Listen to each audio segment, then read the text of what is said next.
దేవుడు ఎందుకు ఇలా చేస్తూ ఉన్నాడు?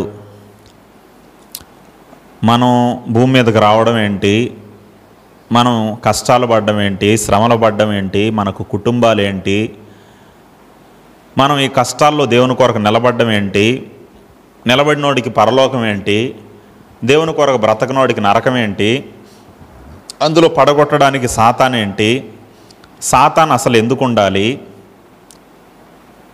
ఇలా రకరకాల ఆలోచనలు. దేవుడు అనేవాడు ఉంటే అసలుకి ఇలా కాకుండా ఆకాశంలో అలా ప్రత్యక్షమైపోయేసి, నాయన నేనే దేవుణ్ణి నమ్మేసుకోండి అంటే అందరూ నమ్మేసుకుంటారు కదా. లేకపోతే సాతాన్ అనేవాడిని లేకుండా చేసేస్తే ఈ సమస్యలు అనేటివి ఉండవు కదా. దేవుడు పిచ్చోడు కాకపోతే ఇలాంటివన్నీ ఎందుకు చేస్తా అన్నాడు అనే ఆలోచన వస్తూ ఉండొచ్చు బహుశా. హల్లెలూయా. దేవుడు మనం అనుకునే అంత చిన్నవాడు కాదు. మనం ఏమనుకుంటామంటే ఇవన్నీ జరుగుతున్న కార్యాలను బట్టి దేవుడు ఇలా చేసింటే బాగుండేది కదా, అలా చేసింటే బాగుండేది కదా, నాకు వచ్చిన ఆలోచన కూడా ఆయనకు రాలేదా అని ఆలోచించే అంత చిన్నవాడు కాదు దేవుడు. దేవుడు చాలా గొప్పవాడు, చాలా ఉన్నతుడు. ఒకసారి ఒకడేం చేశాడంటే, ఇంతకుముందు చెప్పాను మీకు, మరలా చెప్తున్నా. ఒకడేం చేశాడంటే, ఒక ఇద్దరు స్నేహితులు కలిసి ఈ రోడ్లో నడుచుకుంటూ పోతున్నారంట. నడుచుకుంటూ పోతా ఉంటే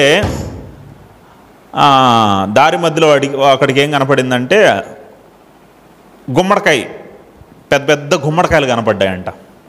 అది దేనికి కాసాయి? అంత పెద్ద చెట్టు కాదు అది, నేల మీద ఉండే ఒక తీగకి గుమ్మడికాయలు, పెద్ద పెద్ద గుమ్మడికాయలు కాసాయంట. అబ్బా ఎంత పెద్ద గుమ్మడికాయలు! మీరు చూసినట్లయితే గుమ్మడికాయల్లో ఇంత సైజు కూడా ఉంటాయి. ఎంత సైజు ఉంటాయి? ఇంత భారీ ఆకారంలో పెద్ద పెద్ద గుమ్మడికాయలు పోటీ పడి మరీ పండిస్తూ ఉంటారు. ఈ టేబుల్ అంత సైజు కూడా ఉంటాయి గుమ్మడికాయలు. అంతంత పెద్దవి పోటీ పడి పండించి దాంట్లో కప్పులు కొడుతూ ఉంటారు. కాబట్టి అంతంత పెద్ద గుమ్మడికాయలు చూసి అబ్బాయి ఎంత పెద్ద గుమ్మడికాయ, ఇదేంది తీగ కాసింది అని ఆలోచిస్తా కొద్దిగా ముందరికి వెళ్ళాడు. అక్కడికి వెళ్తే ఇంకొక ఆలోచన వచ్చింది. ఒక పెద్ద మర్రి చెట్టు ఉందంట. ఏముంది? పెద్ద మర్రి చెట్టు, ఎత్తుగా లావుగా పెద్ద మర్రి చెట్టు కనపడిందంట. ఆ మర్రి చెట్టుకి కాయలు ఎలా ఉన్నాయి? మర్రికాయలు ఎలా ఉన్నాయి? చిన్నగా ఉన్నాయంట. ఇదేంటి, దేవుడికి తెలివి ఉందా లేదా, దేవుడికి బుర్ర ఉందా లేదా, దేవుడు పిచ్చోడు అనేసి పక్కన ఫ్రెండ్కి చెప్పాడంట. రే దేవుడికి బుర్ర లేదురా, దేవుడు పిచ్చోడురా. ఎందుకురా అంటే, చూడరా ఇంత పెద్ద మర్రి చెట్టు ఎంత పెద్దదిగా ఉంది, ఎంత లావు ఉంది. ఈ మర్రి చెట్టుకి ఏమో చిన్న చిన్న మర్రికాయలు పుట్టించాడు. ఆ తీగ అసలు అంత ఎత్తు కూడా ఉండదు, అది నేల మీద పడి ఉంటుంది. దానికేమో ఎంత పెద్ద కాయలుగా ఇచ్చాడు. నేనైతే దేవుడిని ఏంటి, నేనేం చేసేవాడిని తెలుసు, ఈ కాయలు దానికి పెట్టి ఆ కాయలు దీనికి పెట్టేవనరా, ఈ తెలివి కూడా దేవునికి లేదురా అనేసి మాట్లాడుకుంటా కొద్దిగా దూరం వెళ్ళిన తర్వాత కొద్దిగా ఎండ వల్ల అలిసిపోయేసి ఆ మర్రి చెట్టు కింద ఆడ అరుగులాగేసి ఉంటే లేదా బండలాగా ఉంటే దాని మీద పోయి పడుకున్నాడు. ఒక టవల్ ఉంటే ఆ టవల్ ముఖం మీద అలా వేసుకొని చల్లగా ప్రశాంతంగా గాలిగా అలా పడుకున్నాడంట. అలా 2 గంటలు పడుకున్నాడో లేదో మెలకు వచ్చింది. మెలకు వచ్చి ఆ టవల్ తీసి అలా ఇదిలించినాడంట. ఇదిలిచ్చేసరికి ఆ టవల్ నిండా ఏం పడినాయంటే మర్రికాయలు టపటపటపట కింద పడ్డాయంట. అంటే పైన ఆ మర్రి చెట్టు మీద నుండి అతని మీద పడి ఉన్నాయి నిద్రలో ఆ టవల్ మీద. అవి ఇదిలిచ్చేసరికి టపటపటపా కింద పడ్డాయంట. ఎప్పుడైతే పడ్డాయో లేదో వెంటనే మోకాళ్ళ మీద పడిపోయేసి స్తోత్రం, హల్లెలూయా దేవా మీకు స్తోత్రం, మీరు మహాజ్ఞాని నాయన అనేసి దేవుడిని స్తుతిస్తా అన్నాడంట. పక్కనుండే స్నేహితునికి ఏం అర్థం కాల. ఒరే ఏంట్రా ఇంతకుముందుగా దేవుడు తెక్కలోడు, దేవుడు పిచ్చోడు, దేవుడు తెలివి లేదు ఇలా అన్నావు, ఇప్పుడు ఏందో దేవుడిని స్తుతిస్తాండవు, ఏంట్రా కారణం అంటే, ఒరే నేను అనుకున్నంత చిన్నోడు కాదురా దేవుడు, చాలా గొప్పవాడు, ఆయన చాలా తెలివి కలిగినోడు రా అన్నాడంట. ఎందుకురా అంటే, ఒరే ఈ కాయ కానీ అక్కడుండి ఆ కాయ కానీ ఇక్కడ ఉండింటే నా కాయ బగిలేదురా. ఏం కాయ? తలకాయ బగిలేదురా, నా కాయ బగిలేదు. ఏది? గుండెకాయ బగిలేదురా, నా కాయ బగిలేదు. ఏ కాయ? మెడకాయ. పచ్చడి అయిపోయావంటారు నేను. ఎందుకంటే అంత పెద్ద కాయ నా మీద పడకూడదనేసి దేవుడు ఏం పెట్టాడు? చిన్న చిన్న కాయలు పెట్టాడు. దేవుడు జ్ఞానవంతుడేరా, దేవుడు తెలివి కలిగినోడేరా అనేసి ఎప్పుడైతే ఆ కాయలు పడ్డా ఇప్పుడు దేవుడిని స్తుతించినాడంట. హల్లెలూయా. కాబట్టి మనం అనుకునే అంత దేవుడు తెలివి తక్కువవాడు కాదు, చిన్నవాడు కాదు, పిచ్చోడు కాదు. ప్రతిదానికి ఆయన ఏదైనా చేశాడంటే దానికి ఒక రీజన్ ఉంటుంది, దానికి ఒక కారణం ఉంటుంది. బైబిల్లో మనం చూసినట్లయితే ఆయన జ్ఞానం గురించి యోబు గ్రంథంలో చాలా చక్కటి మాటలు రాయబడి ఉంటాయి. ఒక మాట మీరు చదవండి. యోబు గ్రంథం 37వ అధ్యాయము, యోబు గ్రంథము 37వ అధ్యాయము 23వ వచనాన్ని చదువుదాం.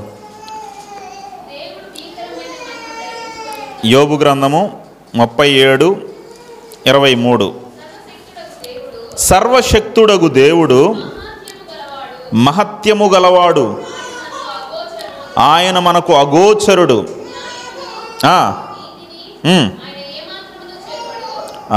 హల్లెలూయా. అందరూ నాతో పాటు చెప్పండి, ఆయన మనకు అగోచరుడు.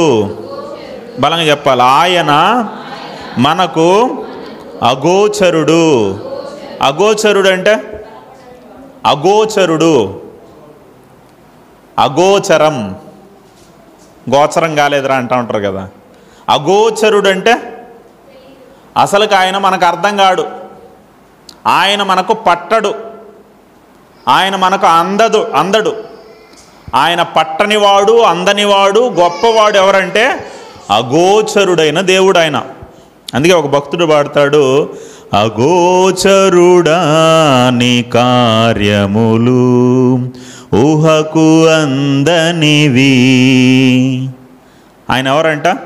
అగోచరుడంట. ఆయన చేసే కార్యాలు ఊహకు కూడా అందవు, నువ్వు ఆయన పట్టుకోలేవు.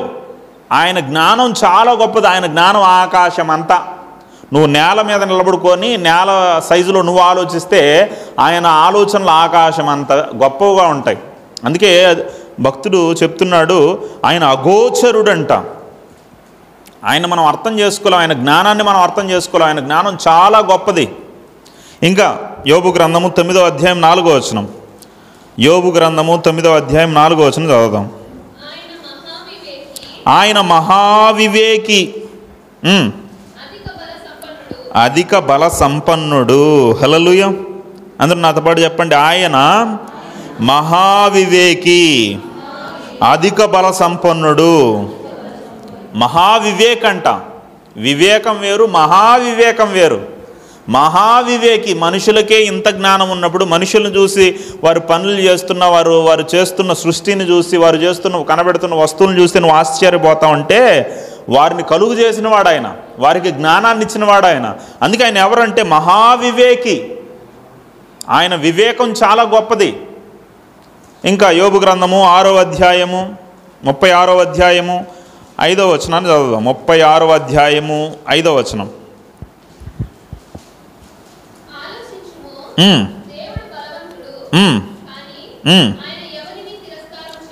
ఎవరిని తిరస్కారము చేయడు. నాతో పాటు చెప్పండి, ఆయన వివేచనా శక్తి బహుబలమైనది. ఆయన వివేచన శక్తి ఎలాంటిదంట? బహుబలమైనది. చాలా వివేచన కలిగిన వాడు ఆయన. అగోచరుడు ఆయన, నీ ఊహకు అందని వాడు ఆయన. అలాంటి వాడు నీకన్నా తక్కువగా ఆలోచిస్తాడా? నువ్వు ఆలోచించే ఆలోచన కూడా ఆయనకి రాదా? హల్లెలూయా. మనము కొన్ని విషయాల్లో నాకు వచ్చే ఆలోచన కూడా ఆయనకి రాలేదు, ఇలా చేస్తే బాగుండేది, అలా చేస్తే బాగుండేది, దేవునికి సలహాలు ఇవ్వాలనుకుంటాం. గుడ్డు వచ్చి పిల్లని ఎక్కిరించినట్టు అసలు గుడ్డు ఎడగలా, ఇంకా పిల్ల బయటికి రాలా. ఈ గుడ్డు ఏం చేస్తుందంటే బయటకు వచ్చినటువంటి పిల్లని ఎక్కిరిస్తుంది. అలా నిన్ను సృష్టించిన దేవుణ్ణి నువ్వు సలహాలు ఇచ్చి ఆయన్ని ఎక్కిరించి అంత గొప్పవాడు అను కాదు. ఆయన చాలా గొప్పవాడు. ఆయన ఏదైనా చేశాడంటే ప్రతిదానికి కారణం ఉంటుంది, ప్రతిదానికి ఒక ప్రాసెస్ ఉంటుంది, ప్రతిదానికి ఒక పని ఉంటుంది. అలా దేవుడు ఇప్పుడు ఉదాహరణకి సాతాన్ని ఎందుకండి కలుగు చేశాడు దేవుడు? సాతాన్ని చంపేయచ్చు కదా. అంటే దేవుడు ఏ పనిని చెయ్యాలని చేయడు, ఏ పనిని కూడా తాను చెయ్యాలనేసి, అంటే సాతాన్ని ఉదాహరణకి ఇప్పుడు ఒక పనిని తాను చెయ్యాలని చేయడు. అది ప్రకృతిలో కలిగిందనుకో, ప్రకృతిలో అనుకోకుండా ఒకటి సంభవించింది, ఆయన చేసిన ప్రకృతిలో ఒకటి సంభవించింది. ఆ సంభవించిన దానిని తన పని కొరకు వాడుకుంటాడు. అర్థమవుతుందా? ఇక్కడ సాతాన్ని పెట్టుకోండి, మీకు అర్థమవుతుంది. ఏ పనిని కూడా కావాలని చేయడు. చేసిన దాంట్లో ఏదైనా సంభవించింది అనుకో, ఆ సంభవించిన దాన్ని ఏం చేస్తాడో తన పని కొరకు వాడుకుంటాడు. హల్లెలూయా.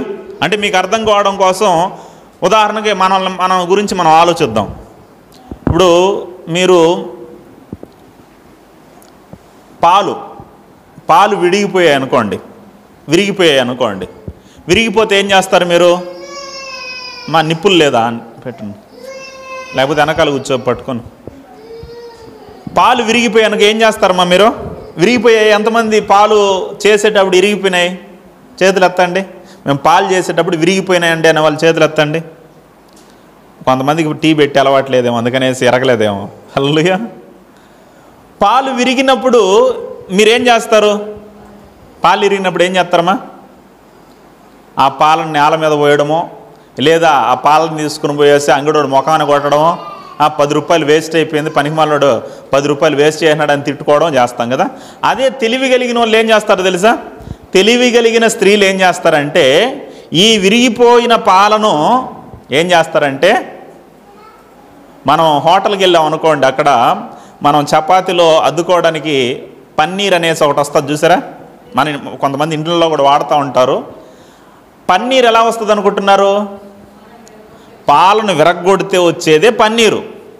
దాన్ని తెలివి కలిగిన స్త్రీ ఏం చేస్తుందంటే ఇన్ని పాలు ఎందుకు వేస్ట్ చేసేది అనేసి దాన్ని ఏం చేస్తుందంటే పన్నీర్గా తయారు చేస్తుంది.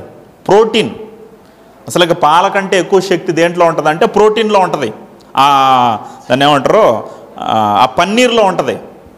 హల్లెలూయా. పాలతో తయారు చేసేది పన్నీర్ కాదు, పాలు విరిగిపోతే వచ్చేది పన్నీరు. అంటే పనికిరాని దాంట్లో నుండి కూడా జ్ఞానం కలిగిన వాళ్ళు పన్నీర్ తయారు చేస్తారా? తయారు చేస్తూ ఉంటారు. అంటే నీకు అంత తెలివి ఉందా? ఉంది.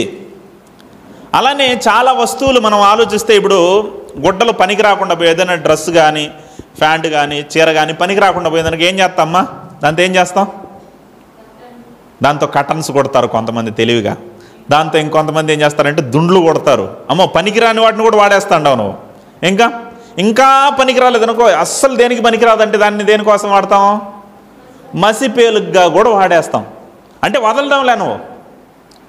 ప్రకృతిలో కనిపించే వ్యర్థమైన దాంట్లో నుండి కూడా అర్థవంతమైన వాటిని వాడేస్తాండావు నువ్వు. అర్థవంతంగా వాడేస్తాండావు కదా. అలా మనం చాలా వాటిని మనం చూస్తూ ఉంటాం. కొంతమంది ఈ ముసలోళ్ళు అనుకోండి, ఏదైనా కొండ పగిలిపోయింది అనుకో, కొండ పగిలిపోతే ఏం చేస్తారు తెలుసా? ఆ కొండ బొప్పు తీసుకొని దాంట్లో ఇసుక పోసేసి ఆ మంచం కింద పెట్టుకుంటారు. ఎందుకని? బయటికి పోలేని పరిస్థితి ఉంటుంది కదా. అప్పుడు ఏం చేస్తారంటే వాళ్ళు ఎంగిలి వచ్చినా ఆ ఎంగిలంతా ఏం చేస్తూ ఉంటారంటే దాంట్లో ఉంచుకుంటూ ఉంటారు. కొండ పనికిరాని దాన్ని కూడా వాడేస్తూ ఉంటారు. అలానే ఇప్పుడు ప్లాస్టిక్ ఉంటుంది. మనం చిన్నపిల్లలు ఏం చేస్తారంటే చిప్స్ తినేసి పారేస్తూ ఉంటారు. మనం చిప్స్ తినేసి ఆ కవర్ పనికిరాదనేసి బారేస్తూ ఉంటాం. ఆ కవర్తో ఒక పాప ఏం చేసిందంటే ఆ చిప్స్ కవర్లన్నీ ఏరుకునేసి దాన్ని కట్ చేసి అద్భుతంగా డెకరేషన్ చేసింది ఇంటిని. ఏమి డెకరేషన్ అనిపించింది. ఈ పనికిరాని కవర్లతో కూడా ఎంత అద్భుతంగా చేసిందే. దాంతో బొమ్మలు చేసి వందల వేల రూపాయలకు అమ్ముతా ఉంది. పనికిరాని వాటితో మనం వేస్ట్ అనుకున్న దాంతో కూడా తయారు చేస్తుంది బొమ్మలు. ఇప్పుడు మనం మామూలుగా వాటర్ బాటిల్ 10 రూపాయలకి 20 రూపాయలకి వాటర్ బాటిల్ కొంటాం కదా. ఆ బాటిల్ మనం తాగేసిన తర్వాత యూజ్ అండ్ త్రో అన్నట్టు దాన్ని ఇంక వాడేసిన తర్వాత బాటిల్ వాడేస్తాం. పనికిరాదు అనేసి పాడేస్తాం. ఆ బాటిల్ని ఏం చేస్తుంటారంటే ఒక చోట ఒక వీడియోలో చూస్తే ఆ బాటిల్ అన్నీ సేకరించి కుప్పలుగా సేకరించి ఆ బాటిల్లన్నింటినీ ఒక పాత్ర లాంటిది, పెద్ద పాత్ర లాంటిది ఉంటే దాని కింద మంట పెట్టి అది తిరుగుతూ ఉంటుంది. దాంట్లో ఈ బాటిల్స్ అన్నీ అంటే పౌడర్ లాగా మార్చేస్తారనమాట. ఒక మిషన్లో వేస్తే అది పౌడర్ లాగా చేస్తుంది. ఆ పౌడర్ని గోతాల్లో నింపి ఆ పౌడర్ని ఎత్తకపోయేసి దాంట్లో వేస్తుంటారు. ఆ ప్లాస్టిక్ పౌడర్ని వేసేసి దానికి మూత పెట్టేసినారు. అది బాగా తిరిగి కొద్దిసేపు అయిన తర్వాత దాన్ని ఓపెన్ చేస్తే దాంట్లో ఏముందో తెలుసా? మనం మిద్దె మీద పెట్టుకుంటాం కదా నీళ్ళ ట్యాంకు. ఆ నీళ్ళ ట్యాంక్ తయారైపోయింది. దేంతో? ఏదైతే పనికిరాదని వేస్ట్గా పారేస్తూ ఉంటాం చూడండి, ఆ బాటిల్స్తో నీళ్ళ ట్యాంక్ తయారు చేశారు, పెద్ద నీళ్ళ ట్యాంకు. ఇంకొక చోట ఏం చేశారంటే అదే పౌడర్ని ఎత్తకపోయేసి ఈ పైపులు వస్తాయి కదా, పిఓపి, ఇది మామూలు మనం దీనికి వాడతాం, డ్రైనేజ్కి లేదా వాటర్కి పైపులు వాడతాం కదా, ఆ పైపులు తయారు చేస్తుంటారు. ఓహో, ఇంత ఉపయోగం ఉందా దీనివల్ల, ఇలా కూడా తయారు చేయొచ్చా అనిపించింది. చూడండి, ఇలా ప్రతిదాన్ని ఒక ఇనుమ, లేకపోతే ఒక ఇత్తల, లేకపోతే ఒక అల్యూమినియమా, మామూలుగా వస్తూ ఉంటారు కదమ్మా, పాత డబ్బాలు కొంటాం, ఇనప రేకులు కొంటాం, ప్లాస్టిక్ సామాన్లు కొంటాం అనేసి వస్తారు కదా. ఆ వచ్చిన ఆ ప్లాస్టిక్, ఆ వ్యర్థాలన్నింటిని ఏం చేస్తారు? వాటిని కొత్తగా నూతనపరిచి మరలా మనకు అమ్ముతూ ఉంటారు. ఇలా ప్రతిదాన్ని మనం ఆలోచిస్తే చాలా వాటిని ఏం చేస్తూ ఉంటారంటే ఇది పనికి రాదు అనుకున్న దాన్ని ఏం చేస్తున్నాడంటే పనికొచ్చే దానికోసం వాడుతున్నాడు. ఓ, మనిషికే ఇంత తెలివి ఉన్నప్పుడు దేవునికి తెలివి లేదా? దేవుడు జ్ఞానం లేదా? అందుకే సాతాను పనికి రాడు కాబట్టి చంపేశాడు అనుకో. సాతాన్ని చంపేశాడు అనుకో. ఏమంటే సాతాను పుట్టిన వెంటనే, వాడు సాతానుగా మారిన వెంటనే వాడిని చంపేస్తే ఒక పని అయిపోయేది కదండి. అంటే సాతాన్ని చంపేశాడు అనుకో, అనేక మంది సాతానులు వస్తారు. ఎవరు వస్తారు? అనేక మంది సాతానులు వస్తారు. ఎలా చెప్పగలరు మీరంటే, ఇప్పుడు ఎగ్జాంపుల్కి మన ఢిల్లీలో ఒక సంఘటన జరిగింది. ఏం చేశారు? ఒక అమ్మాయిని, నిర్భయ అనే ఆమెని పాడు చేసి చంపేశారు. చంపేసినప్పుడు వాళ్ళని ఏం చేసింది గవర్నమెంట్, ప్రభుత్వం, కోర్టు ఏం చేసింది? ఉరి శిక్ష విధించింది. ఇప్పుడు ఉరి శిక్ష విధించి వాళ్ళని చంపేశారు కనుక మానభంగాలు ఆగిపోయాయా? ఏమ్మా, వాళ్ళు ఇలా పాడు చేశారు కాబట్టి వీళ్ళని చంపేశారు. చంపేసిన వెంటనే మానభంగాలు చేసే వాళ్ళు ఆగిపోయారా? రేపులు చేసే వాళ్ళు ఏమైనా ఆగిపోయారా? ఆ మరుసటి రోజే చిన్న పాపను ఒకడు పాడు చేయన్నాడు. రేపులు ఏం తగ్గల, ఇంకా పెరిగిపోయినాయి కావాలంటే. అంటే వాళ్ళ ఆలోచన ఏంటంటే, ఓహో రేపు చేసామనుకో, ఆ అమ్మాయి నాకు ఇష్టం నచ్చింది, ఆ పాపని పాడు చేస్తే వీళ్ళు ఏం చేస్తారనమాట, చంపేస్తారు. ఒక సెకండ్లో పోవచ్చు, చచ్చిపోతే అయిపోయి, చచ్చిపోతే పోతారు టక్కని. అతి సులభమైన మరణం ఏంటో తెలుసా? అతి సులభమైన మరణం ఏంటంటే శిరశ్ఛేదనం, కత్తితో తలను నరకడం కానీ ఉరి వేయడం కానీ అతి సులభమైన మరణం. ఇప్పుడు కొండ మీద నుండి దోయేనాం అనుకో, అది భయంకరం. పెట్రోల్ పోసి తగలబెట్టాను అనుకో, భయంకరమైన మరణం. నీళ్ళల్లో ముంచేసినాం అనుకో, ఊపిరాడకుండా చావడం, అదొక. ఇలా రకరకాల మరణాలు ఉన్నప్పటికీ ఈ తలకాడ, ఈ నరాలు, ఈ కనెక్షన్లు ఎప్పుడైతే కట్ అయిపోతాయో, ఉరి వేయడం ద్వారా లేదా శిరశ్ఛేదనం చేయడం ద్వారా సులభంగా మనకు తెలియకుండా టక్కన చచ్చిపోతాం. కాబట్టి వాళ్ళు ఏమనుకుంటున్నారంటే, ఓహో ఇలా ఇలా మనం మానభంగం చేస్తేనో రేప్ చేస్తేనో ఇలా సింపుల్గా చంపేస్తారన్నమాట. అయితే పర్వాలేదులే, సుఖంగా పాడు చేసి అలా చచ్చిపోదాంలే, పోతే పోనీలే అనుకుంటా అంటారు. ఇప్పుడు దేవుడు కూడా అందుకే దేవుడు ఏం చేశాడంటే, సాతాన్ని వెంటనే వెంటనే చంపేశాడు అనుకో, వాడిని లేకుండా టక్కని చంపేశాడు అనుకో, ఇప్పుడు అనేక మంది తయారవుతారు. తప్పు చేసిన లేపేస్తాడు, అంతే కదా, దేవుడు టక్కని లేపేస్తాడు, ఇంకేం ఉండదు అని అనుకుని చాలామంది సాతాన్లు తయారవుతారు. అలా తయారు కాకుండా మనుషుల్లో కానీ దేవదూతల్లో కానీ భయం కలగాలంటే, వెనక్కి పాపం చేసేదానికి వెనక్కి అడుగు వేయాలంటే వాళ్ళకి ఏం పెట్టాలంటే నిత్యాగ్ని దండన పెట్టాలి. ఏ దండన పెట్టాలి? ఒక్క సెకండ్లో చంపకూడదు వాడిని. ఏం చేయాలి? నిత్యాగ్ని దండన. నిత్యాగ్ని దండన అంటే దానికి ఎండింగ్ ఉండదు, నిత్యము శిక్ష. నిత్యము శిక్ష ఉన్నప్పుడు ఆ శిక్షను చూసిన వాడైనా కనీసం తప్పు చేయడానికి వెనకడుగేస్తాడు అని దేవుడు ఏం చేశాడంటే నిత్యాగ్ని దండన ఏర్పాటు చేసి వాడిని దానికి సిద్ధపరిచాడు. హల్లెలూయా. అందుకే దేవుడు వెంటనే చంపలా వాడిని. అమెరికాలో ఒక జైలు ఉంటుంది. నేను ఒక వీడియోలో ఒక ఆయన చెప్తా అంటే విన్నాను. ఒక జైలు ఉంటుంది. ఆ జైల్లో బాగా పెద్ద పెద్ద నేరాలు చేసిన వాళ్ళని, ఎక్కువ మందిని చంపిన వాళ్ళని, డాన్స్ లేదా పెద్ద పెద్ద స్మగ్లర్స్, ఇలాంటి పెద్ద పెద్ద వాళ్ళని ఏం చేస్తారంటే పట్టుకొని ఆ చెరసాల్లో, అంటే ఒక దీవిలాగా ఉంటుందంట అమెరికా సముద్ర ప్రాంతాల్లో, ఒక దీవిలాగా ఉంటే ఆ దీవిలో వేస్తారంట. ఆ దీవిలో ఉన్నటువంటి ఆ జైలుకి ఎప్పుడూ కరెంటు పోదు. ప్రపంచంలో ఎక్కడ కరెంటు పోయినా అక్కడ మాత్రం కరెంటు పోదంట. అలాంటి ఏర్పాట్లు చేసి ఆ జైల్లో వేస్తారు.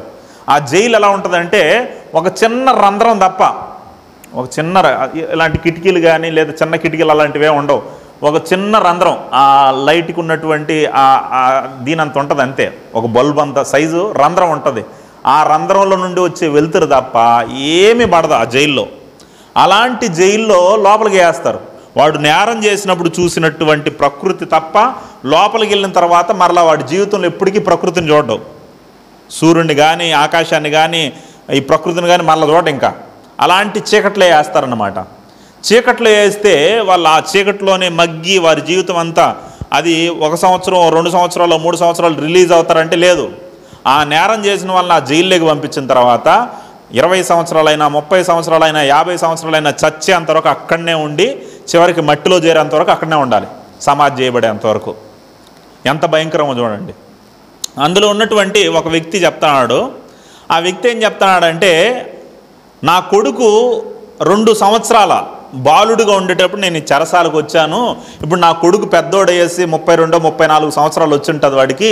వాడు నా దగ్గరికి కానీ వస్తే నేనేం చెప్తానంటే, ఒరే నాయన నువ్వెప్పుడూ కూడా ఇలాంటి నేరం చెయ్యొద్దు, ఇలాంటి తప్పు చేయొద్దు అని చెప్తున్నాడు ఆయన. అంటే అంత భయానకమైన పరిస్థితిని కలుగు చేస్తుంది నిత్య శిక్ష అనేది. హల్లెలూయా. వినాలమ్మా. కాబట్టి ప్రియులారా, ఇప్పుడు దేవుడు ఏం చేశాడంటే నిత్య శిక్షను ఏర్పాటు చేశాడు. ఏం శిక్ష? సాతానికి ఒక్క సెకండ్లో చంపాలనుకోలే వాడిని చూసిన వాళ్ళు మిగిలిన వాళ్ళు భయపడాలి. కనీసం ఒకరా ఇద్దరైనా వెనక్కని చెయ్యాలి, తప్పించుకోవాలి. సెకండ్లో చంపేస్తే అందరూ సెకండ్లో చచ్చిపోతాం కదా, ఏమిలే అనే తప్పు చేసే అవకాశం ఉంటుంది, పాపం చేసే అవకాశం ఉంటుంది. నిత్య శిక్ష పెడితే భయం కలుగుతుందని నిత్య శిక్ష ఏర్పాటు చేశాడు. ఇప్పుడు ఇలా చెప్పినప్పుడు కొంతమందికి ఒక సందేహం, ఏమండి మీ యేసుప్రభు ఎంత దుర్మార్గుడు అంటే, మీ బైబిల్లో ఉన్న దేవుడు ఎంత చెడ్డోడంటే చాలా చెడ్డోడండి. ఎందుకండి? ఎందుకంటే నమ్మి బాప్తీసం ముందు వాడు ఏమవుతాడో రక్షింపబడతాడు. నమ్మని వానికి శిక్ష విధింపబడుతుంది. అంటే మీ దేవుడిని నమ్మకపోతే శిక్ష. ఏ శిక్ష? నరక శిక్ష. ఒకడు వ్యభిచారం చేస్తాడు, మర్డర్ చేస్తాడు, రకరకాల పాపాలన్నీ చేస్తాడు, వాడికి కూడా ఏ శిక్ష? వాడు దేవుణ్ణి నమ్మలా, ఈ తప్పులన్నీ చేశాడు, వాడికి కూడా నరక శిక్ష. ఏ తప్పులు చేయలే ఒకడు, కానీ దేవుణ్ణి నమ్మలా, వాడికి కూడా ఏ శిక్ష? ఇదేంటండి అన్యాయం? తప్పులు చేసినోడికి అదే శిక్ష, ఏదో దేవుణ్ణి నమ్మలేదని దేవుణ్ణి నమ్మకపోయిన మంచివాడికి కూడా అదే శిక్ష. అంటే మీ దేవుడు చెడ్డోడు కాదా? అది కూడా కొంతకాలం కాదు. ఎలాంటి శిక్ష? నిత్య శిక్ష, నిత్య జీవము, నిత్య మరణము, నిత్యాగ్ని దండన. అంటే జీవంలోకి వెళ్ళినా దానికి ఎండింగ్ ఉండదు. నువ్వు పరలోకం వెళ్ళావు అనుకో, అక్కడ ఎండింగ్ ఉండదు. ఎప్పుడు యుగ యుగాలు మరణం లేని జీవితం, సంతోషం కలిగిన జీవితం. నరకంలోకి వెళ్ళావు అనుకో, నిత్య మరణం, నిత్యము కష్టాలు, నిత్యము దుఃఖం, అలాంటి పరిస్థితి. ఇదేంటండి మీ దేవుడు చెడ్డవాళ్ళని అలాంటి చోటకి పంపించి, ఏదో దేవుణ్ణి నమ్మలేదని ఒక చిన్న తప్పు చేసిన దానికి వాడిని కూడా అక్కడికి పంపించాడంటే తప్పు కదండి. కొంతమంది చెప్పేది ఏంటంటే అక్కడికి వెళ్ళినాక సువార్త చెప్తారంట. మన సేవకుల్లో కొంతమంది దుర్బోధ చేసే దుర్బోధ ఏంటంటే అక్కడికి వెళ్ళిన తర్వాత ఏం చెప్తారంట? సువార్త చెప్తాడంట దేవుడు. సువార్త చెప్పినప్పుడు అంటే దేవుడు చెప్తాడంట అక్కడికి వెళ్ళిన తర్వాత, నరకానికి వెళ్ళిన తర్వాత కూడా సువార్త చెప్తే మారారనుకో, వాళ్ళని ఎక్కడికి తీసుకుని పోతాడంట? పరలోకం తీసుకుని పోతాడంట. అలాంటి బోధ చేస్తా అన్నారు. లేదు ప్రియమైన దేవుని పిల్లరా, నమ్మని వారికి కానీ లేదా వ్యభిచారం చేసిన వారికి కానీ అందరికీ నరకం ఉంది. కానీ ఇందులో వాళ్ళకి తెలియదు ఏంటంటే అందరికీ ఒకే రకమైన శిక్ష కాదు. అందరికీ ఒకే రకమైన శిక్ష కాదు. ఎందుకంటే వాళ్ళకి బైబిల్ అర్థం కాకుండా అలా అనుకుంటున్నారు. బైబిల్లో ఏం రాయబడి ఉంటుందంటే మీరు చదవండి, మత్తయి సువార్త 8వ అధ్యాయం 12వ వచనం. మత్తయి సువార్త 8వ అధ్యాయం 12వ వచనం.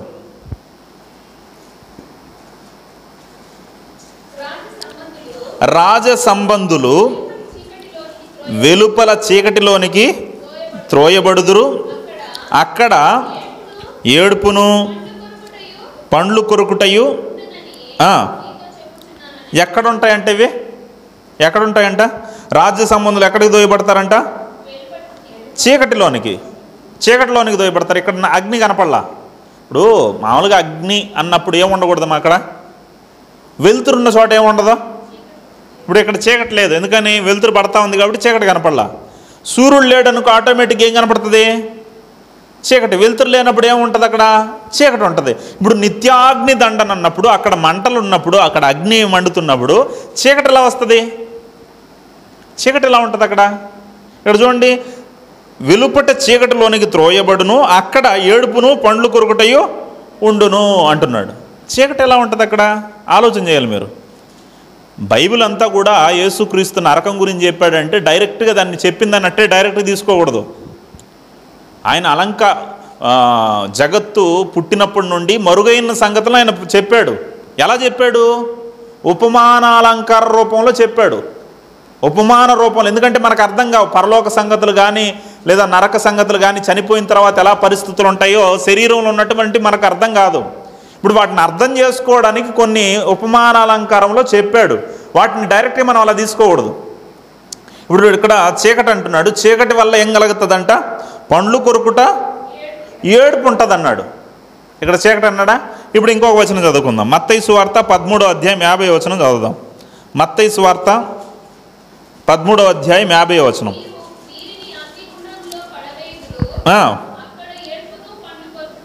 ఎక్కడ పడేస్తారంట? అగ్నిగుండం. అక్కడ చీకటి, ఇక్కడ అగ్నిగుండం. అక్కడ చీకటి, ఇక్కడ అగ్నిగుండం. కానీ రెండిటికి ఏం మారలేదు? ఏడుపు పండ్లు కొరుకుట. అంటే ఇక్కడ మనకు అర్థం కావాల్సింది ఏంటంటే, మనం అనుకుంటున్నట్టు నిప్పు రవ్వలు ఉండవు అక్కడ. మనకు కనపడుతుంది చూడండి నిప్పు, అలాంటి నిప్పు అక్కడ ఉండదు. నీకు తెలిసింది ఏంటంటే అతి భయానకమైన బాధ కలిగించేది ఏంటంటే నిప్పు బాధ కలుగు చేస్తుంది. నీకు భయాన్ని కలుగు చేసేది ఏంటి? చీకటి.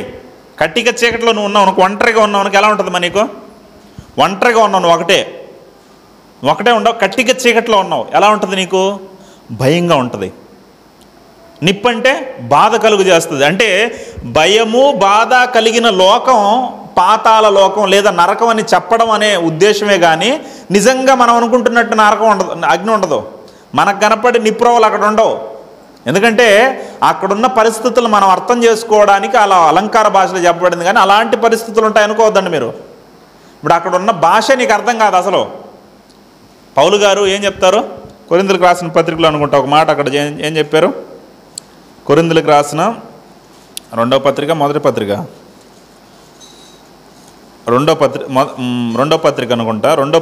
12వ అధ్యాయము 1వ వచనం నుండి చదవండి. అక్కడ పౌలు గారు ఒక సంగతిని చెప్తారు.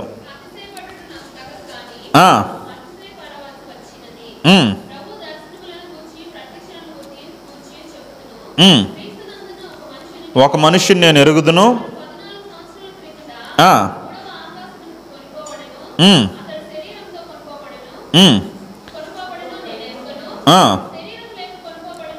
నేను ఎరుగను,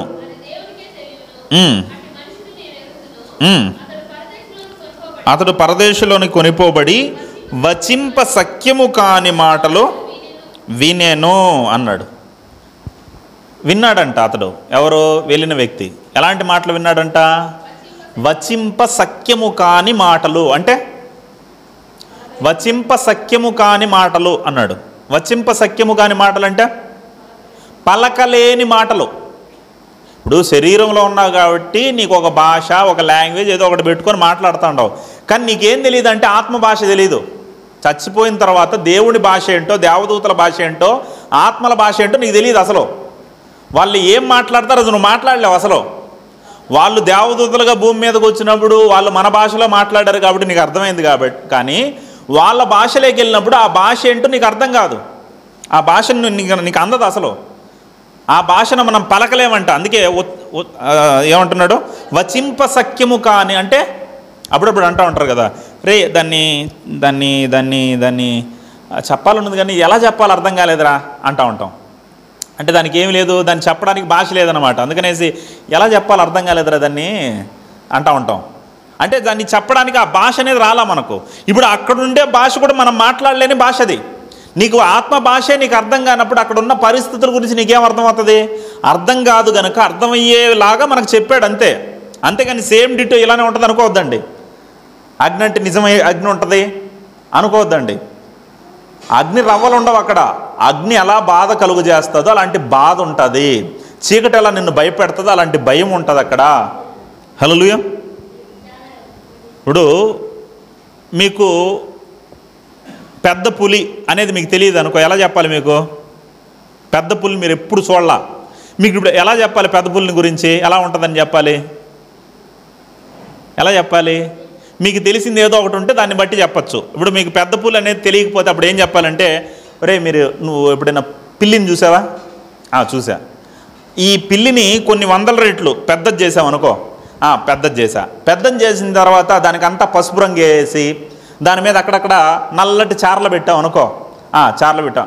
అలా ఉంటుందిరా పెద్ద పులి అంటే, అలా ఉంటుందని చెప్పాలి. ఎందుకంటే వాడికి పెద్ద పులి ఎలా ఉంటుందో తెలియదు. ఇప్పుడు పెద్ద పులి ఎలా ఉంటుందో తెలియదు కాబట్టి ఒక పిల్లిని, వాడికి తెలిసిన పిల్లిని తీసుకొని ఒక ఎగ్జాంపుల్గా ఇలా చెప్పాలి. అలానే దేవుడు కూడా ఏం చేశాడంటే, చనిపోయిన తర్వాత ఆత్మల లోకంలో ఉండే పరిస్థితులు మనకు అసలు భాష అర్థం కాదు, మనకు ఊహకు అందదు. కాబట్టి ఇప్పుడు దేవుడు ఎగ్జాంపుల్గా మనకు ఏది అందుబాటులో ఉందో దాన్ని చెప్పాడు. మనకు ఏది బాధ కలుగు చేస్తుంది? అగ్ని బాధ కలుగు చేస్తుంది, చీకటి భయం కలుగు చేస్తుంది. వీటిని ఎగ్జాంపుల్గా చెప్పాడు, కానీ సేమ్ అలానే ఉంటుందని కాదు. అది ఇంకా భయంకరమైన లోకం. చాలామందికి అది అర్థం కాకుండా నరకంలో పిక్నిక్ అంట. ఏంటంట? నరకానికి పిక్నిక్ అంట. ఏదో కొడైకెనాలో, ఊటీనో, లేకపోతే ఎక్కడో చల్లటి హిమాలయ పర్వతాలకు వెళ్ళినట్టు వీళ్ళు అడిగి వెళ్ళినారంట. నరకంలో పిక్నిక్ అంట. 7 మంది వెళ్ళి వచ్చారంట, 3 రోజులు టూరు. ఎంత బడ్జెట్టో తెలియలా. దేవుడు ఏమైనా దాన్ని ఏమంటారు, దేవుడు ఏమైనా స్వార్థపరుడా, దేవుడు ఏమైనా అన్యాయస్తుడా? వాళ్ళకి మాత్రం చూపించి మనకు చూపించకపోవడానికి. ఇప్పుడు వాళ్ళకి చూపించాడంటే నాలో ఏం తక్కువ ఉందనేసి వాళ్ళకి చూపించి నాకు చూపించలేదు. సరే వీళ్ళు వెళ్ళారు కదా, వీళ్ళేం గొప్ప వాళ్ళు అనేసి వాళ్ళు నరకానికి వెళ్ళినారు. అక్కడ ఉండే వాళ్ళు కాలిపోతా, వీళ్ళు మాత్రం నరకానికి ఎందుకు తీసుకుని, వీళ్ళు పెద్ద పరిశుద్ధులా? చాలామంది ఇలా పిచ్చి పిచ్చి మాటలు చెప్తుంటారు. మేము నరకానికి వెళ్ళాము, నరకాన్ని చూసి వచ్చాము, 2 గంటల ప్రార్థనలో గడుపుతా ఉంటే నేను నరకానికి వెళ్ళి చూసేసి వచ్చాను, నరకంలో క్రికెట్ ఆడుతూ ఉన్నాను, నరకంలో బంతాట ఆడుతూ ఉన్నాను, ఏవేవో చెప్తూ ఉంటారు. పిచ్చి మాటలు అవన్నీ ఎప్పుడైతే వాళ్ళు ఆ కథలు చెప్పి యూట్యూబ్లో పెడతారో కింద ఉండే వాళ్ళకి బుర్ర ఉండదు. వీడు కింద ఉండేవాడు ఏమని పెడతాడు, praise the lord, amen amen అంటాడు. దేనికి ఆమెనో తెలియదు, ఆమెన్ అని పెడతాడు కింద. దేనికి ఆమెన్ రా? ఆమె నరకానికి వెళ్ళిందని ఆమెనా? దేనికి ఆమెను? దేనికి ఆమెను చెప్పాలో కూడా తెలియదు. కొంతమంది ఆమె యాక్సిడెంట్లో చచ్చిపోయిందన్నావు అనుకో, ఆమెన్ అంటాడు. దేనికి ఆమెను? ఉరేసుకొని చచ్చిపోయింది, ఆమెన్.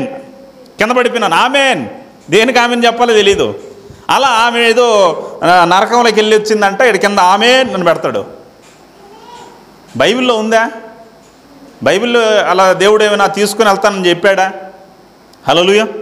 ప్రియమైన దేవుని పిల్లరా, నరకం గురించి అవగాహన లేదు చాలామందికి.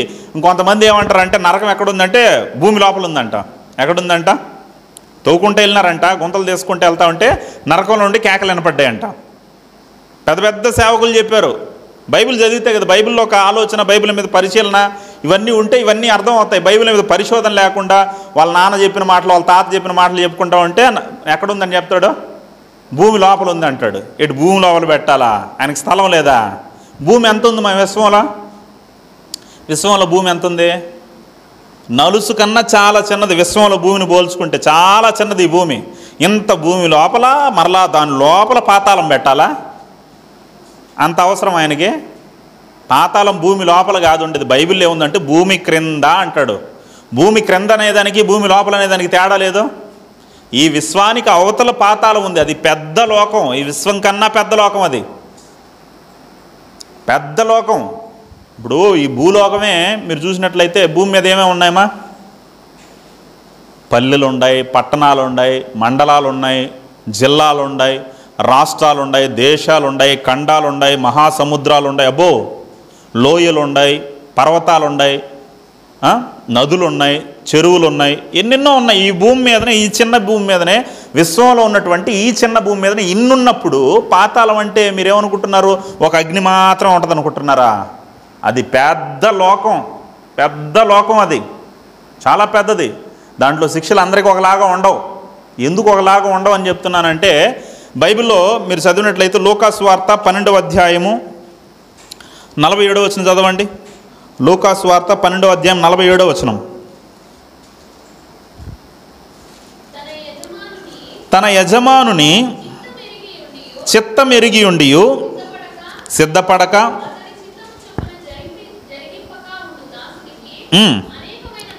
అనేకమైన దెబ్బలు అన్నాడు. ఇక్కడ ఎన్ని దెబ్బలంట? అనేక దెబ్బలు. ఆయన చిత్తాన్ని చేయకపోతే అనేక శిక్ష గురించి చెప్తాడు. శిక్షని దెబ్బలతో పోలుస్తానన్నాడు ఇక్కడ. అనేక దెబ్బలు అన్నాడు. తర్వాత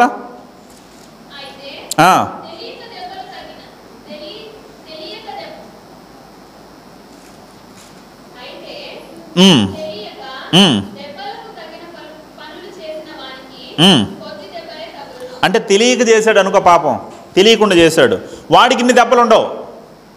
వాడికి ఎన్నంట? కొద్ది దెబ్బలే.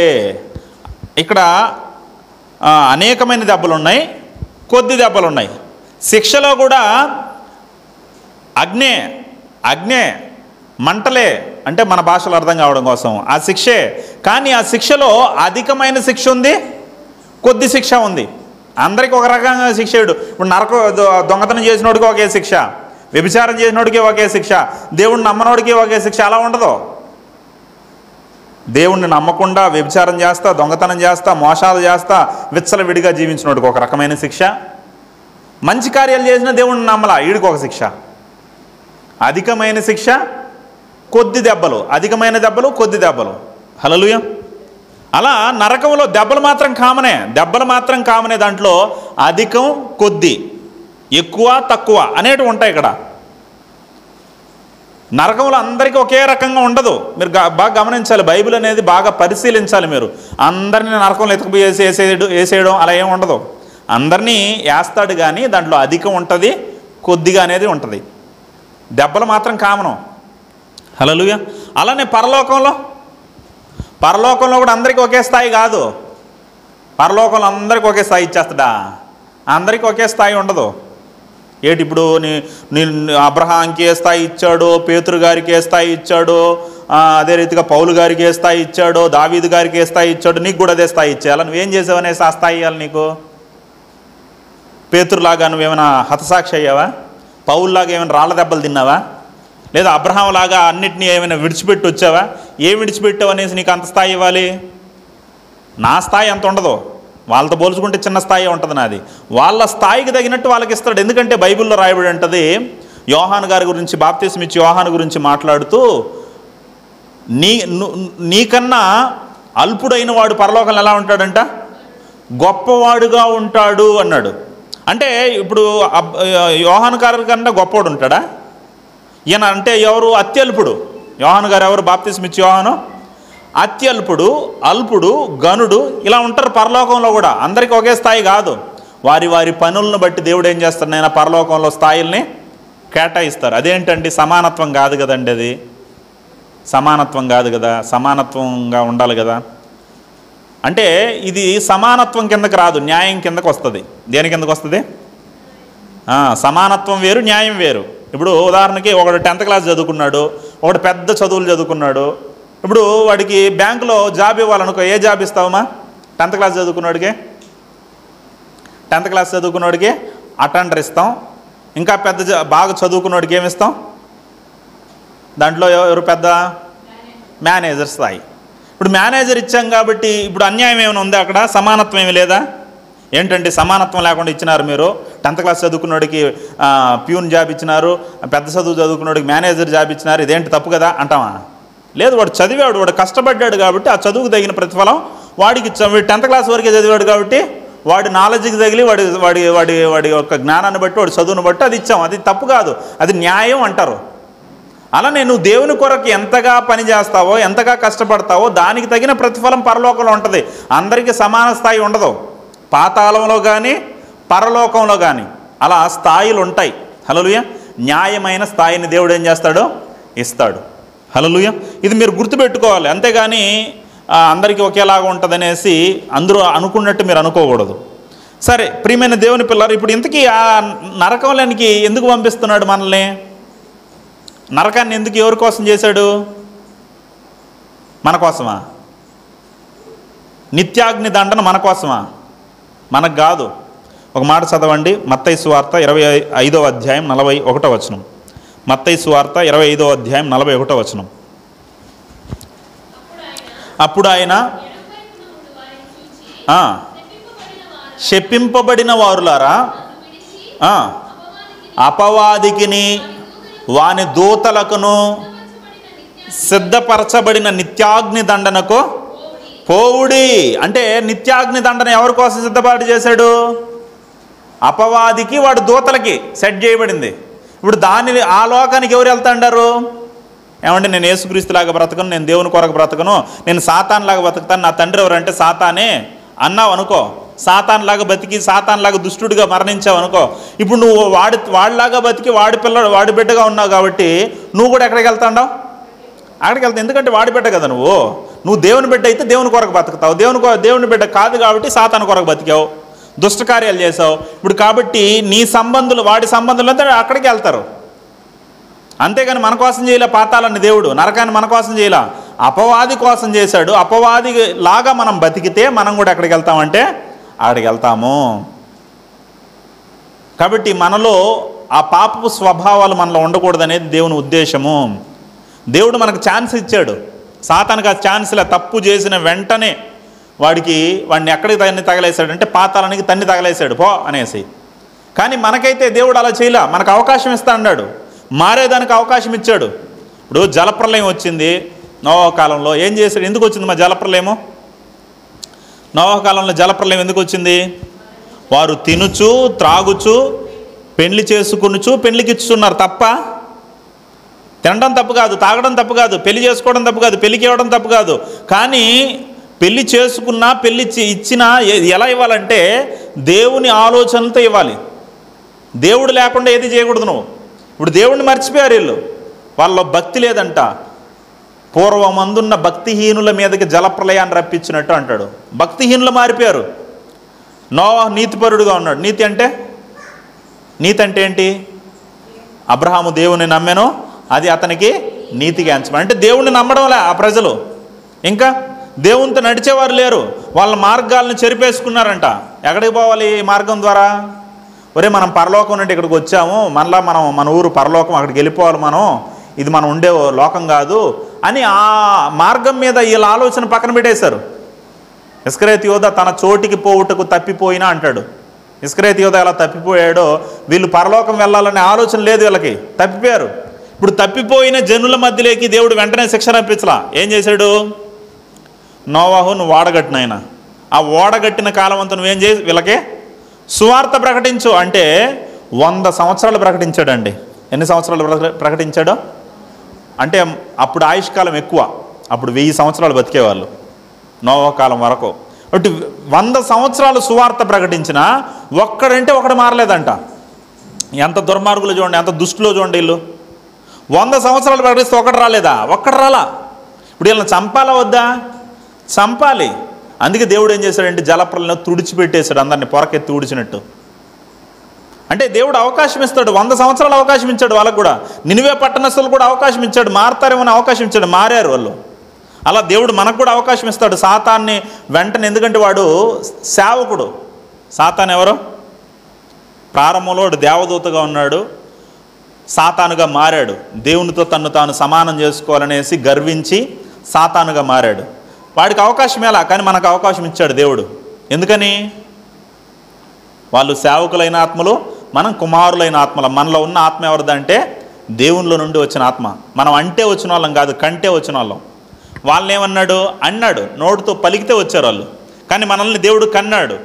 వాళ్ళు అన్నారు, అంటే వచ్చిన వాళ్ళు, మనం కంటే వచ్చిన వాళ్ళం. అందుకే దేవుడు ఏం చేశాడంటే అవకాశం ఇస్తాడు దేవుడు మనకు.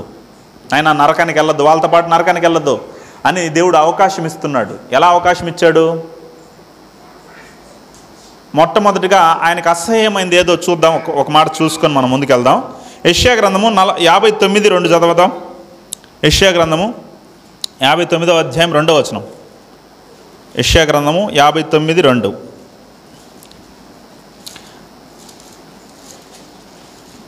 నేను చదువుతాను, నాతో పాటు చెప్పండి. మీ పాపములు, అందరూ బలంగా చెప్పండి నాతో పాటు.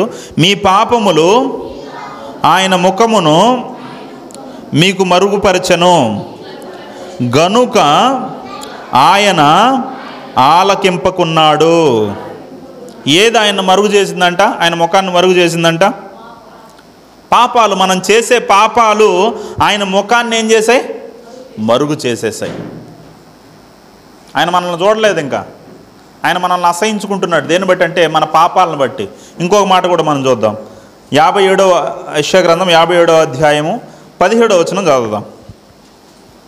57:17.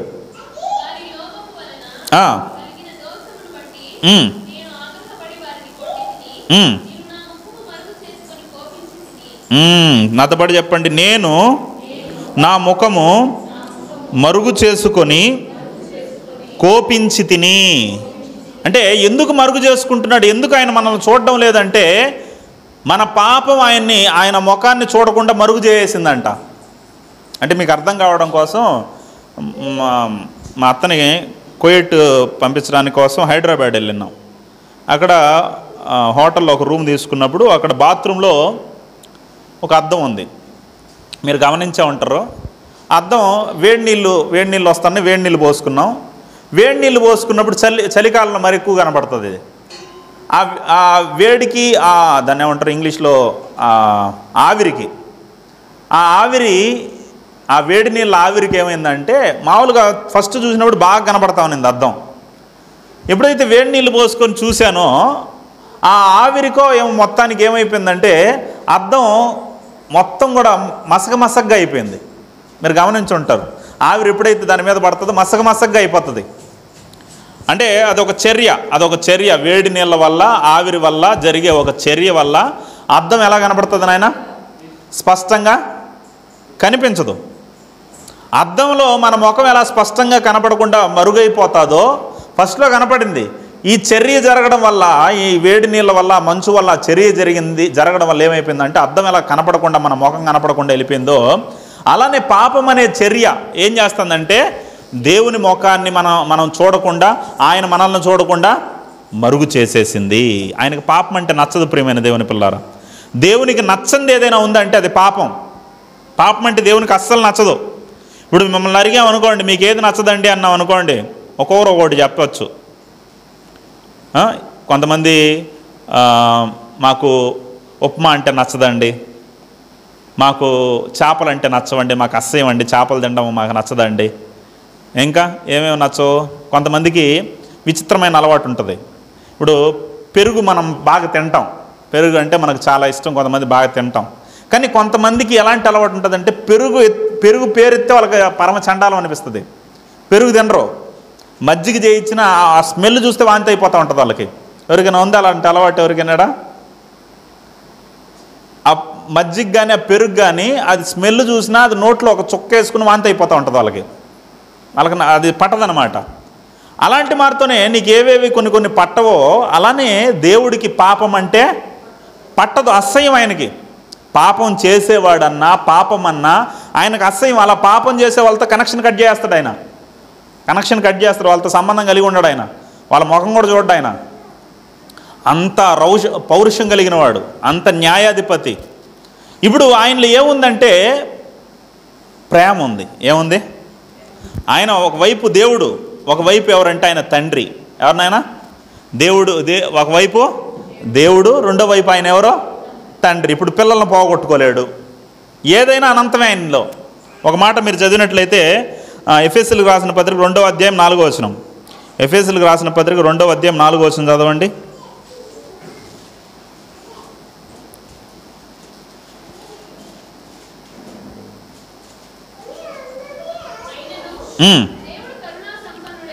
దేవుడు కరుణా సంపన్నుడై ఉండి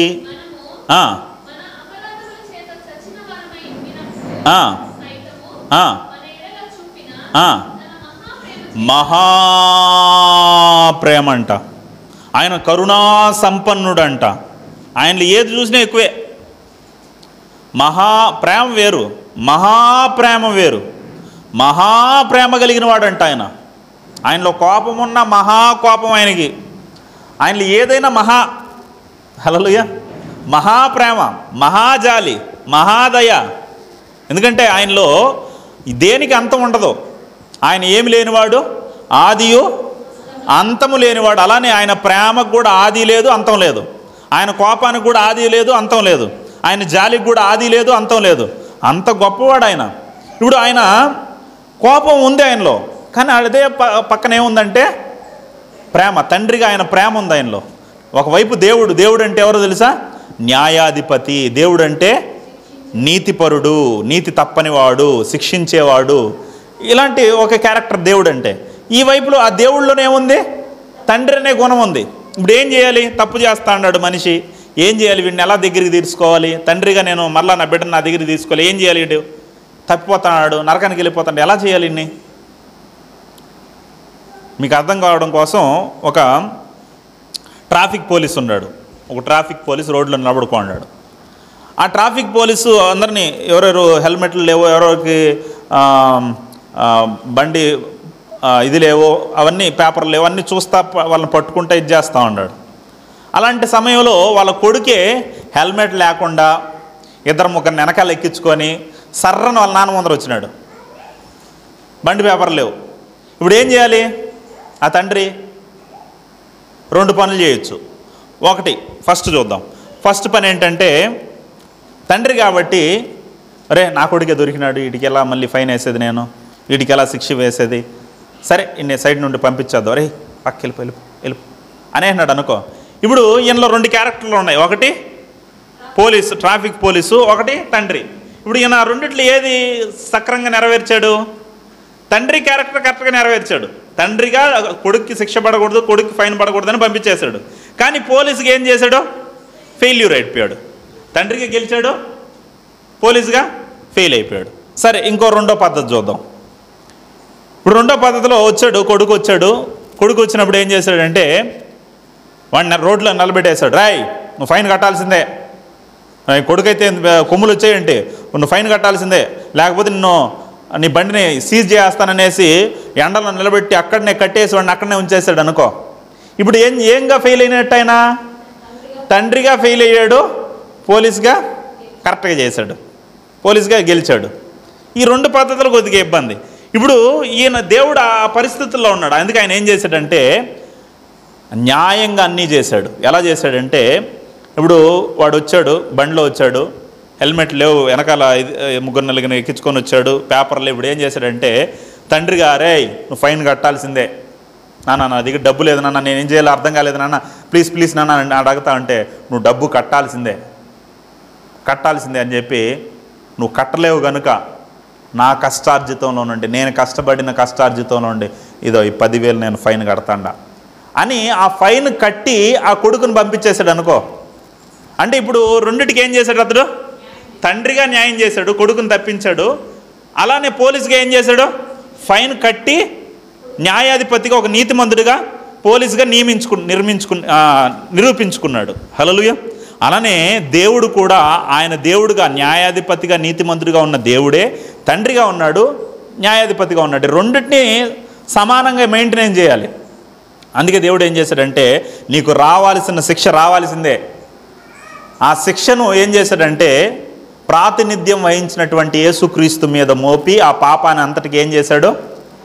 శిక్షను విధించి దాన్ని కొట్టివేశాడు. హల్లెలూయా. అంటే దీని పెద్ద వివరణ ఇంతకుముందుగా క్రిస్మస్ రోజు చెప్పాను నేను మీకు. ప్రాతినిధ్యం వహించడం అంటారు దాన్ని. ఇప్పుడు క్రికెట్ టీం ఉంటుంది. క్రికెట్ టీంలో ఎంతమంది ఉంటారమ్మా? 11 మంది 12 మంది కలిసి ఆడతారు. ఇప్పుడు ఆ 11 మంది గెలిచారనుకో, ఎవరు గెలిచినట్టు అని చెప్తాం? ఇండియా గెలిచింది. వాళ్ళు ఓడిపోతే ఏమంటాం? ఇండియా మొత్తం ఓడిపోయింది అంటాం కదా. దాన్ని ఏమంటారంటే ప్రాతినిధ్యం వహించడం. వాళ్ళు గెలిస్తే మనం గెలిచినట్టు, వాళ్ళు ఓడిపోతే మనం ఓడిపోయినట్టు. ఎలానో అలానే మన అందరి బదులు మనం నీతిమంతులుగా ఉండలేము, మనం పరిశుద్ధులుగా పరలోకం వెళ్ళడం అది మన సాధ్యం కాదు, మనల్ని మనం రక్షించుకోలేము. అందుకనేసి దేవుడు ఏం చేశాడంటే మనల్ని పరలోకం తీసుకురావడానికి ఒక మార్గంగా మన శిక్షణ అంతటిని ఎవరి మీద వేశాడంటే యేసుక్రీస్తు మీద. యేసుక్రీస్తు ఏం చేశాడంటే ఆ శిక్షణ అంతా ఆయన తీసుకొని భరించి అన్నగా మనందరికీ ఏం చేశాడో నిత్య జీవాన్ని ప్రవేశపెట్టాడు మనల్ని. హల్లెలూయా. మనకు అనుగ్రహించాడు. హల్లెలూయా. అందుకే మనం చూసినట్లయితే ప్రియమైన దేవుని పిల్లరా, ఆయన ప్రారంభం నుండి ఆ శ్రమలను మన కోసం ఏం చేశాడంటే అనుభవిస్తూ వచ్చాడు. ఇప్పుడు మన వాళ్ళు ఏం చేస్తూ ఉంటారంటే 40 రోజులు ఏం పాటిస్తుంటారో? Lent days. 40 రోజులు లెంట్ డేస్ ఎందుకు పెట్టుకున్నారు? 40 రోజులు? దీని ఎక్కడి నుండి వచ్చింది సిద్ధాంతం? రోమన్ క్యాథలిక్ వాళ్ళు ప్రారంభించారు దీన్ని. వాళ్ళు ప్రారంభించి వాళ్ళు ఇప్పటికి కూడా ఏం చేస్తారంటే ఈ 40 రోజులు లెంట్ డేస్ వచ్చాయి అనుకో, ఆ లెంట్ డేస్లో ఏం చేస్తారంటే పూలు పెట్టుకోవడం మానేస్తారు, అలంకరించుకోవడం మానేస్తారు, భర్త భార్య దగ్గరికి వెళ్ళడం మానేస్తారు, చికెన్ తినడం, మాంసం తినడం మానేస్తారు. ఇవన్నీ ఎలా ఉంటాయంటే అన్యుల ఆచారాల్లాగా ఉంటాయి. ఆ 40 రోజులు వాళ్ళు ఎలా చేస్తారో వీళ్ళు అలా చేస్తూ ఉంటారు. హల్లెలూయా. అంటే ఒక విషయం చెప్పాలి, క్రైస్తవులు ఎలా తయారవుతూ ఉంటారంటే మనుషులు పెట్టిన పద్ధతులను ఫాలో అయిపోతూ ఉంటారు. మీకు తెలుసా వాళ్ళకి ఎలా మాల ఉందో మన వాళ్ళకి కూడా ఏముందో తెలుసా? మాల. ఏం మాల? ఏసుమాల అంట. ఏం మాల అంటమా? ఏసుమాల, మరియమాల. వేలంగనికి వెళ్తారు వీళ్ళు, ఎరుముడు పెట్టుకొని పోతూ ఉంటారు. ఏం మాల అంటే ఇది? ఎవరండి మీరంటే మేము ఏసుమాల వేసామండి. ఏం మాల? కాపీ. మీరు కేరళ వెళ్ళారనుకో, ఒకసారి మా అత్తని ఫ్లైట్ ఎక్కించడానికి కేరళ అంతకుముందు పోయినప్పుడు అక్కడ కేరళ పోయారంటే కేరళ ఎక్కడ చూసినా చర్చిలే. గుళ్ళు అంత కనపడవు మీకు, మసీదులు అంత కనపడవు, ఎక్కడ చూసినా చర్చిలే. వీధికి ఒక చర్చి ఉంటుంది, అద్భుతంగా కట్టి ఉంటారు, పెద్ద పెద్ద చర్చిలు, గోపురాలు అబ్బో ఉంటాయి. దాని ముందర నేను గమనించింది ఏంటంటే, మీరు పోయినప్పుడు ఎప్పుడైనా గమనించండి, ఆ చర్చి ముందర ఏముంటుంది తెలుసా? ధ్వజస్తంభాలు ఉంటాయి. ఏముంటాయి? మన వాళ్ళు ఎలా చెక్కతోనో రాయితోనో బంగారుతోనో అలా చేసి ధ్వజస్తంభాలు ఎలా నిలబెట్టింటారో అలాంటి పెద్ద ధ్వజస్తంభాలు నిలబెట్టేసి దారం కట్టేసి పైన గంట కట్టింటారు. కాపీ. వీళ్ళలా పైన గోపురాల మీద ఆ విగ్రహాలు అన్నీ పెట్టి పెద్ద గోపురం లాగా గాలి గోపురం కడతారో, మనోళ్ళు కూడా సేమ్ చర్చి మీద గాలి గోపురం కట్టినారు. అక్కడ బొమ్మలు మార్చినారు అంతే. యేసు ప్రభు బిడ్డనెత్తుకున్నట్టు, మరి మాత బిడ్డనెత్తుకున్నట్టు, యేసుక్రీస్తు ఆడుకున్నట్టు ఇలాంటి బొమ్మలు పెట్టింటారు. Copy copy. విగ్రహాలను ఆరాధించేవాళ్ళు.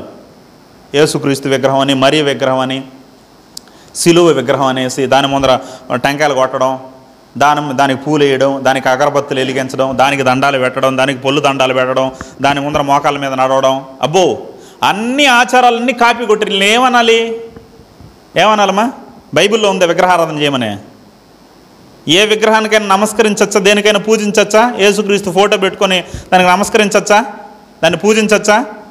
చేయకూడదు. అంటే వీళ్ళు ఎలాంటి వాళ్ళు అంటే, గాంధేయవాది అని ఒకడు చెప్పుకున్నాడు, నేను గాంధేయవాదినండి అని చెప్పుకుంటాడు. కానీ మాంసం తింటాడు, కానీ మందు తాగుతాడు, కానీ వ్యభిచారం చేస్తాడు, కానీ అబద్ధాలు చెప్తాడు, దొంగతనాలు చేస్తాడు. వీడు గాంధేయవాది అవుతాడా? గాంధీ చెప్పిన ఫాలోవర్స్ దీన్ని పాటించకుండా వీడు గాంధేయవాది అని చెప్పుకుంటే వీడు గాంధేయవాది అవుతాడా? కాడు. అలానే వీళ్ళు క్రైస్తవులు అని చెప్పుకుంటా ఉన్నారు. ఇవన్నీ చేస్తా వీళ్ళు క్రైస్తవులు కాదు. వీళ్ళని ఏమనాలి తెలుసా? బైబిల్ పట్టుకున్న హైందవులు అనాలి. వీళ్ళని ఏమనాలి? బైబిల్ పట్టుకున్న హైందవులు. ఎందుకంటే ఆచారాలను ఫాలో అవుతా బైబిల్ పట్టుకుంటారు అంతే. వీళ్ళు బైబిల్లో ఉన్నది మాత్రం ఫాలో అవ్వరు. అలాంటి మారితోనే ఒక ఆచారంగా వచ్చింది ఏంటంటే లెంట్ డేస్, భస్మ బుధవారం నుండి గుడ్ ఫ్రైడే వరకు మనం ఫాలో అవ్వాలి, ఇలా చేయాలని. ఓకే, కొన్ని ఆత్మీయంగా మనల్ని బలపరుచుకోవడం కోసం దేన్ని వాడుకున్నా పర్వాలా. ఇప్పుడు ఆ 40 రోజులు అనేది ఉందండి, అందరూ చేస్తుంటారు. నేను కూడా ఆ రోజుల్లో ఉపవాసం ఉంటాను, ఏదో ప్రార్థన చేస్తాను, ఉపవాసం వాక్యం బాగా చదువుతానంటే ఓకే, మంచిదే. నువ్వు ఎలా వాడుకున్నా పర్వాలేదు. నువ్వు ఆత్మీయంగా ఎదగడానికి ఎలా అయినా వాడుకో. పుట్టినరోజుని పెట్టి ప్రార్థన పెడతావా? పెళ్లి రోజున పెట్టి ప్రార్థన పెడతావా? ఈరోజు ఉగాదండి ప్రార్థన పెట్టుకుంటానండి, పెట్టుకో. నువ్వు ఆత్మీయంగా ఎదగడానికి పెట్టుకో, నువ్వు దేన్నైనా వాడుకో. కానీ దాన్ని బట్టి మూఢాచారాలు దాంట్లోకి తీసుకురాకూడదు. అలా ఎందుకు ఈ విషయం చెప్తానంటే, ఈ 40 అనేది ఎందుకు పెట్టారు? 40 రోజులు అనేసి ఎందుకు పెట్టారు? 40 రోజులు అనేసి ఎందుకు పెట్టారంటే, యేసుక్రీస్తు ప్రభులు వారు ఎన్ని రోజులు ఉన్నారు? బాప్తీసం తీసుకున్న తర్వాత కొండ మీద అరణ్యాలకు వెళ్ళి 40 రోజుల పాటు ఉపవాసం ఉన్నారు. సాతాను చేత శోధింపబడ్డారు. 3 సార్లు అనేసి సాతాను శోధింపబడినట్టు ఉంటుంది. కానీ 40 రోజులు సాతాను చేత భయంకరంగా శోధింపబడిన ఆయన పడిపోలా. ఎందుకు ఆ 40 రోజులు అనేది? ఎందుకు 40 రోజులు ఆయన ఏర్పాటు చేసుకున్నాడు? 30 రోజులు చేసి ఉండొచ్చు కదా, 20 రోజులు చేసి ఉండొచ్చు కదా, 3 రోజులు చేసి ఉండొచ్చు కదా. 40 రోజులు ఎందుకు చేశాడు? 40 అనేది ప్రాముఖ్యమైన ప్రాధాన్యత ఉంది. పాత నిబంధనలో కానీ కొత్త నిబంధనలో కానీ 40 అనే సంఖ్యకి ప్రాధాన్యత ఉంది. ఏం ప్రాధాన్యత? జలప్రలయం ఎన్ని రోజులు వచ్చింది? 40 రాత్రులు 40 పగళ్ళు. ఎందుకు వచ్చింది 40 రోజులే? అంటే 40 అనేది దేవుని ఉగ్రతకు, దేవుని కోపానికి, దేవుని శిక్షకు ఒక సాదృశ్యంగా కనపడుతుంది. ఇంకొక మాట కూడా, సబ్జెక్ట్ వచ్చింది కాబట్టి ఆ మాట కూడా చెప్తాను. ఒక మాట చదివేయండి. సంఖ్యాకాండం 32వ అధ్యాయం 13వ వచనం. టకటక చదివేయండి, 2 మాటలు నేను చెప్తాను. సంఖ్యాకాండము 32వ అధ్యాయం 13వ వచనం.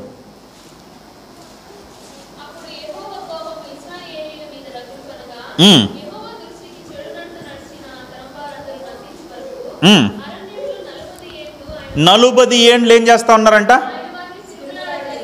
ఎవరైతే శనికి గొనికి తిరుగుబాటు చేస్తూ దేవుని మాటకు విశ్వాసం చూపించకుండా అవిధేయులుగా ఉన్నారో వాళ్ళందరినీ ఐగుప్తు నుండి కనాను దేశానికి బయలుదేరారు. కానీ వీళ్ళు మధ్యలో ఏమైపోయినారు తెలుసా? 40 రోజుల్లో ఆ ప్రాంతానికి చేరుకోవాల్సింది 40 సంవత్సరాల పాటు తిరగతానే అక్కడక్కడే తిరుగుతూ ఉన్నారంటే వీళ్ళు. ఎందుకని? దేవుని శిక్ష, దేవుని ఉగ్రత వాళ్ళ మీదకి వచ్చింది. ఆ ఉగ్రతని, శిక్షని అక్కడ సంఖ్యలో మనం చూస్తున్నప్పుడు 40 సంవత్సరాలు. ఎన్ని సంవత్సరాలు? 40. అంటే అక్కడ 40, ఇక్కడ 40. అంటే ఒక 40 అనేది దేనికి సాదృశ్యంగా ఉందంటే దేవుని శిక్షకు, దేవుని ఉగ్రతకు ఒక సాదృశ్యంగా కనపడుతుంది. అందుకే మోషే గారు కూడా ఆ శిక్ష కొరకు వాళ్ళు అలా తప్పు చేసిన దానికి ఆయన ఎన్ని రోజులు ఉపవాసం ఉన్నాడు? అది చూడండి, ద్వితీయోపదేశకాండం 9వ అధ్యాయం 18వ వచనం చదవండి. టకటక 2 వచనాలు చదివేసి ముగించేస్తాను. ద్వితీయోపదేశకాండం 9వ అధ్యాయం 18వ వచనం.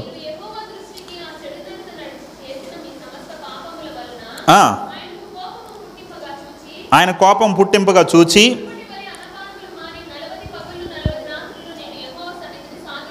మోషే 40 రాత్రులు 40 పగళ్ళు అన్నపానాలు మాని ఏం చేశాడంట? దేవుని సన్నిధానంలో సాగిలపడ్డారు. ఎందుకని? వీళ్ళు దేవుని కోపం పుట్టించారు. వాళ్ళ మీద దేవుని కోపం రగులుకునింది, దేవుని శిక్ష వాళ్ళ మీదకి వస్తుంది. అందుకనేసి అయ్యా వాళ్ళు ఏదో తప్పు చేశారే, పొరపాటు చేశారే, క్షమించయ్యా, ఇజ్రాయెల్ ప్రజలు నీ పిల్లలే కదా నాయన అనేసి 40 రోజులు అన్నపానాలు మాని దేవుని సన్నిధానంలో ప్రార్థన చేశాడంట. 10:10 చదవండి, ద్వితీయోపదేశకాండం 10:10.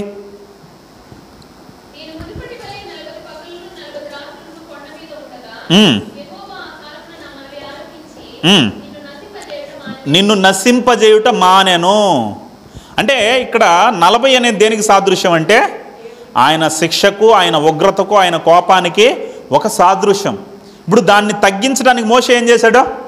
40 రాత్రులు 40 పగళ్ళు ఉపవాసం ఉండి అన్నపానాలు మాని కనిపెట్టాడు. అన్నపానాలు మానేశాడంట. మన వాళ్ళు ఉపవాసం అంటారు, 40 రోజులు ఫాస్టింగ్ బ్రీడ్స్ అండి, లెంట్ డేస్ కదండి, 40 రోజులు అండి. 40 రోజులు ఏం చేస్తాండవు? అన్నం తినలేదండి. ఇంకేం తింటాండవు? ఉప్మా మాత్రమే తింటాడానండి. ఉపవాసం అంటే మన వాళ్ళకి ఏమర్థమైందంటే ఉప్మా తినాలని అర్థమైంది.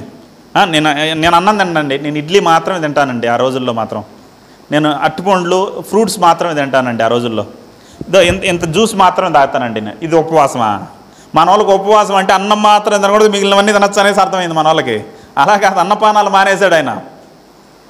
యేసు ప్రభువులు వారు కూడా మోషేకు ఒక సాదృశ్యంగా ఆయన ఇజ్రాయేలు ప్రజల రక్షణ కొరకు ఆయన 40 రోజులు ఎలా ఉన్నాడో ఇప్పుడు ప్రపంచ మానవాళి అందరి కొరకు ఆయన సిలువ బలియాగం అవ్వబోతాడు. దానికి ముందస్తు ఒక ప్రాక్టీస్గా ప్రారంభంలో ఏం చేశాడు? ఆయన 40 రోజులు ఉపవాసం ఉన్నాడు, శోధింపబడ్డాడు. హల్లెలూయా. ఇప్పుడు మనం ఉపవాసం ఉండాల్సిన అవసరం 40 రోజులు మనం ఉండమనేసి ఎక్కడ లేదు. ఉంటే ఉండండి, ప్రాబ్లం ఏం లేదు.